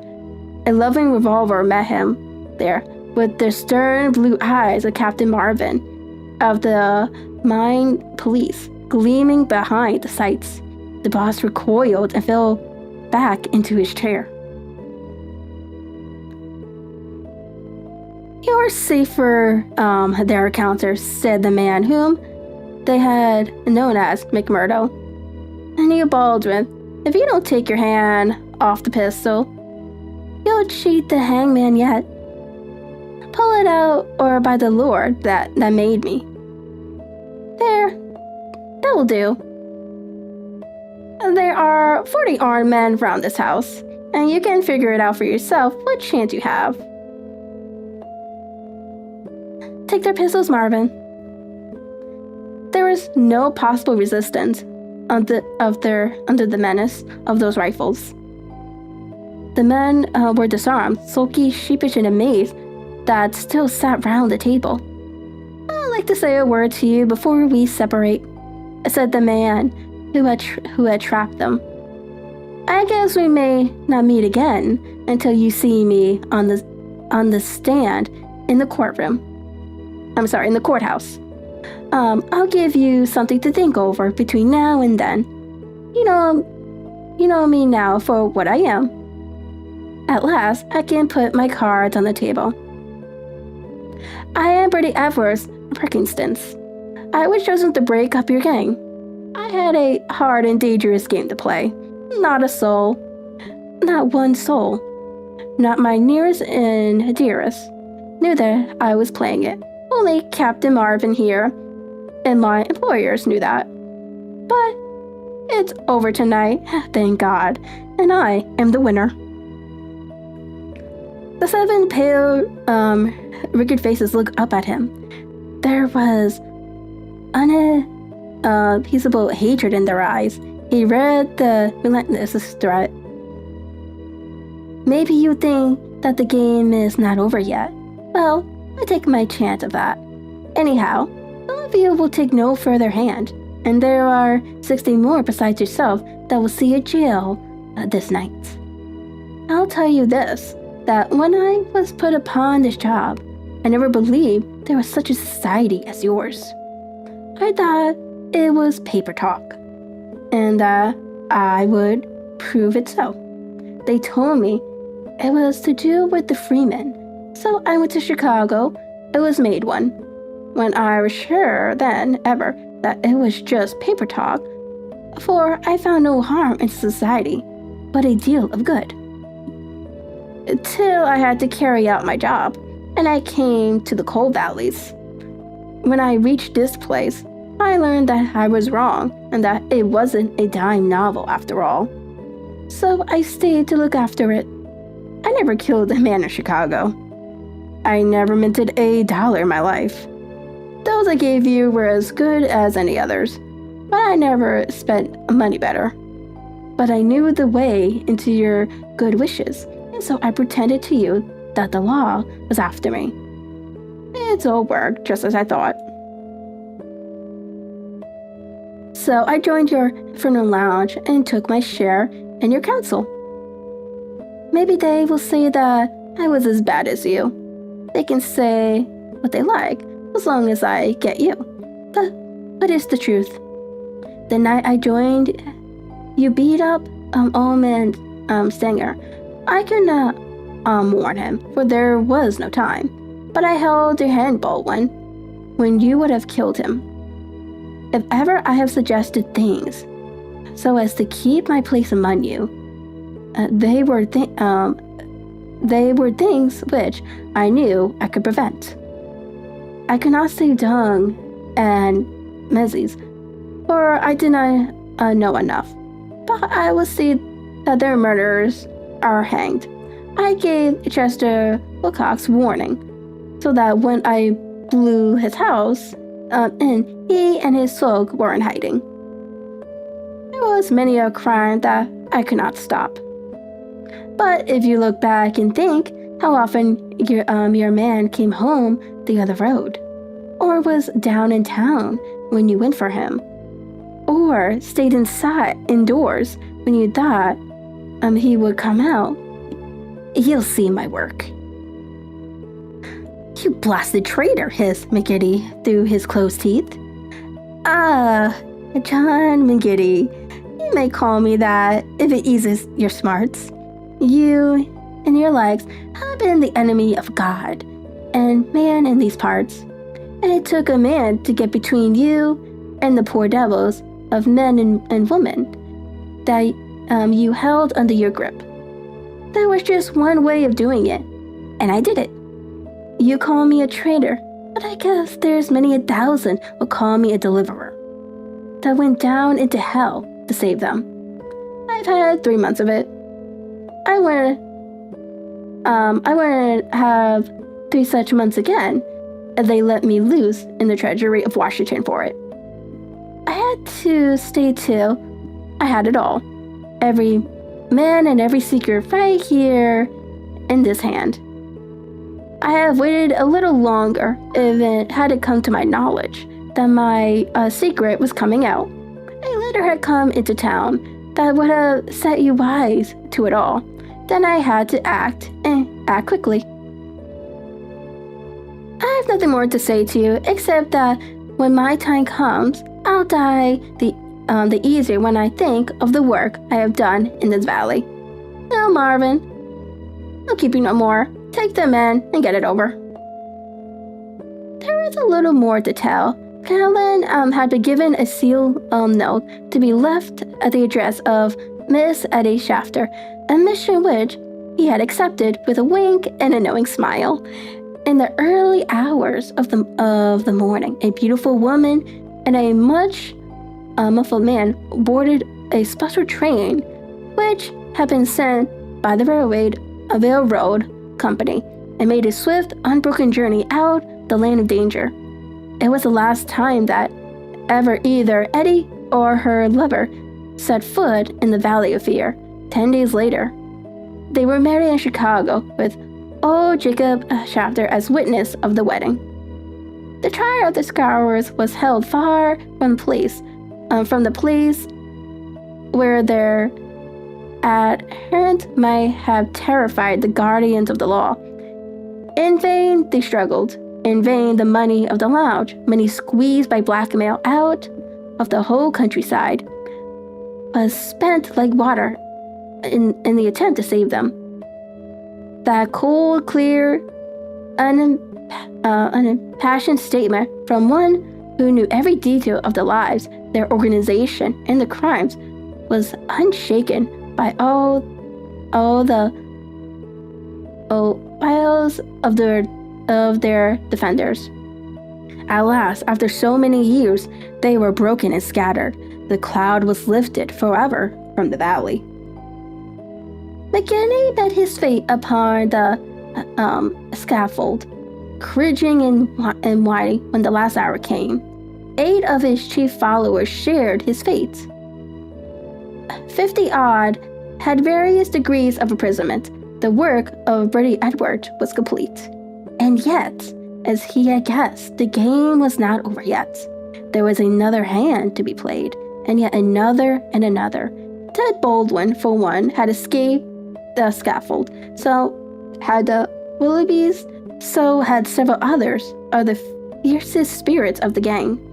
For 10 years, they were out of the world. And then came a day when they were free once more. A day which Edwards, who knew his men, was very sure would be the end of his life of peace. They had sworn an oath on all that they thought holy to have his blood as vengeance for their comrades. And they strove to keep their vow.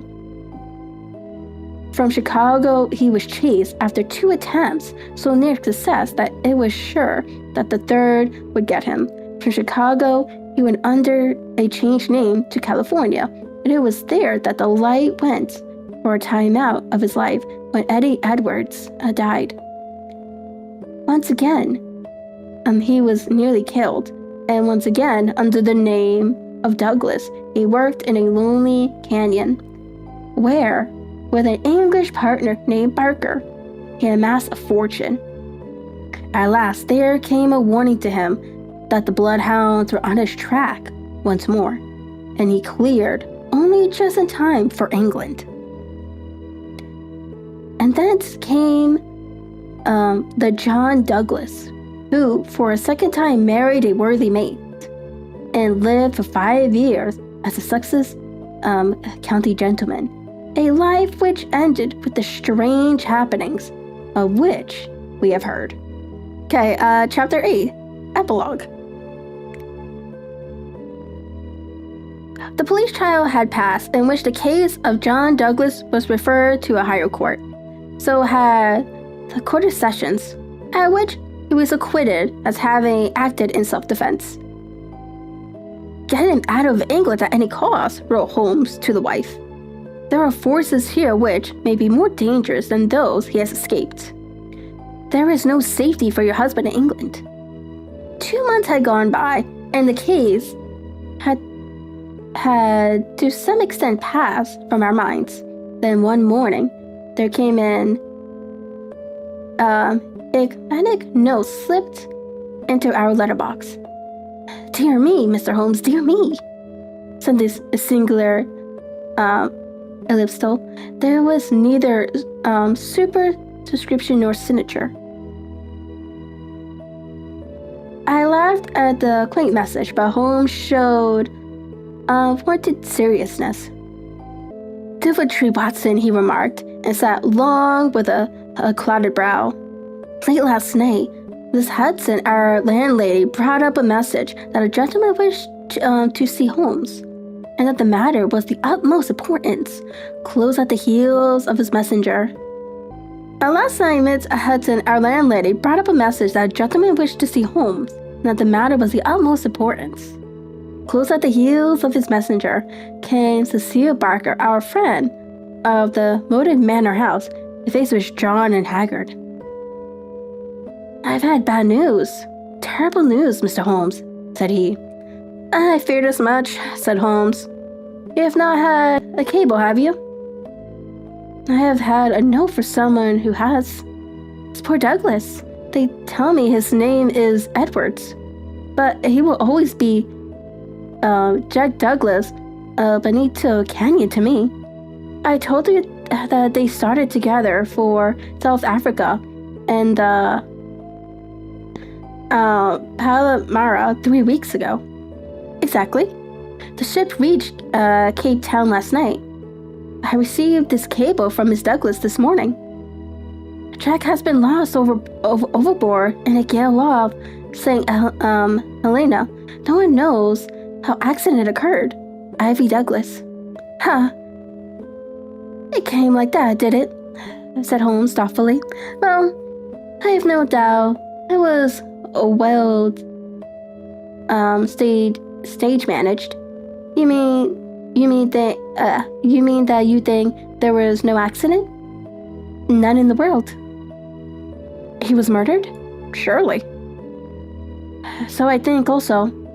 These infernal squirrelers, these cursed vindictiveness of criminals. No, my good sir, said Holmes. There is a master hand here. It is no case, sewed off, shotguns and clumsy six-shooters. You could tell an old master by the sweep of his brush. I could tell of, Moriarty when I see one. This crime is from London, not from America. But for what motive? Because it is done by a man who cannot afford to fail. One whose whole unique position depends upon the fact that all he does must succeed. A great brain and a huge organization have been turned to the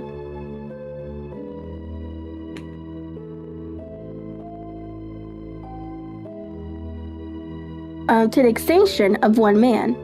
It is crushing the nut with a hammer, an absurd extravagance of energy, but the nut is very effectively crushed all the same.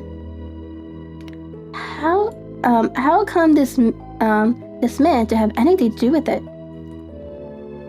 I can only say that the first word that ever came to us of the business was from one of his lieutenants. These Americans were well advised, having an English job to do. They took into partnership as any foreign criminal could do. This great consultant in crime, from the moment their man was doomed. At first, he would content himself by using his machinery in order to find the victim. Then, he would indicate how the matter might be treated. Finally, when he read in the reports of the failure of his agent, he would step in himself with a master touch. You heard me? Warned this man at Burlstone Manor House that the coming danger was greater than the past. Was I right? Barker bent his head with his clenched fist in his potent anger. Do you tell me that we have to sit down under this? Do you say that no one can ever get level with this King Devil? No, I don't say that, said Holmes, and his eyes seemed to be looking far into the future. I don't say that he can't be beat, but you must give me time. You must give me time. We all sat in silence for some minutes, while those fateful eyes still strained to pieces the veil. And that is the end of the Valley of Fear. So, next week we will be the memoir to Sherlock Holmes is next. So we will be doing that next week.